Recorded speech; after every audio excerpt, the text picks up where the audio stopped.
So the way I understand the categories of psychedelics is there's three categories.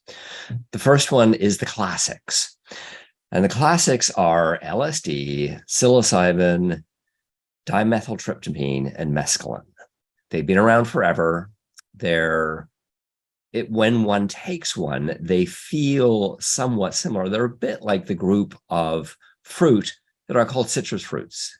When you taste an orange and a grapefruit and a lemon and a lime, you actually have a sense that they're related to each other in how they taste, the experience of them, but they're different.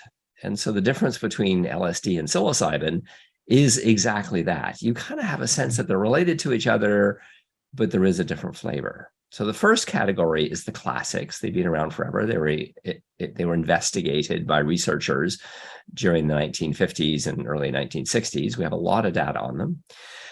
Somewhat newer are the empathogens, the most common one being MDMA, methylene deoxymethamphetamine. The other one that's been around for quite a long time is MDA, methylene deoxyamphetamine, and a newer one on the block is 3-MMC, which is 3-methylmethcathinone. The bonding agent between all of those is they're bonding agents. They essentially are empathogens. They connect people to each other. They're very different from the classics in that they don't produce intense visual experiences, and they aren't as disorienting to the ego. So one's sense of self remains the same. One feels very close to other people, warm, fuzzy, safe. And there's a sense of ability to access unconscious material. So the first group, the classics, tend to be a more spiritual experience. The second group often are just more therapeutic, where people can engage with their unconscious material and talk to other people about them. The third group, how I understand the psychedelics, the third group is everything else. And everything else ranges from ibogaine, which is good for the treatment of addictions, to salvia, which is a plant-based product, to all of the new molecules that have been invented over the recent few years, the aminoindane group, which has MEAI in it, and a whole variety of others.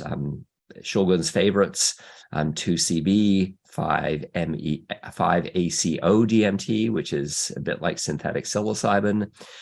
There's a whole range of them, the 2Cs, the 5-MeO-MITT. There's endless numbers and letters. They get squirreled together to produce these molecules that have a range of different effects, some of them more being pathogenic, some of them being more like the classic, some of them different half-lives.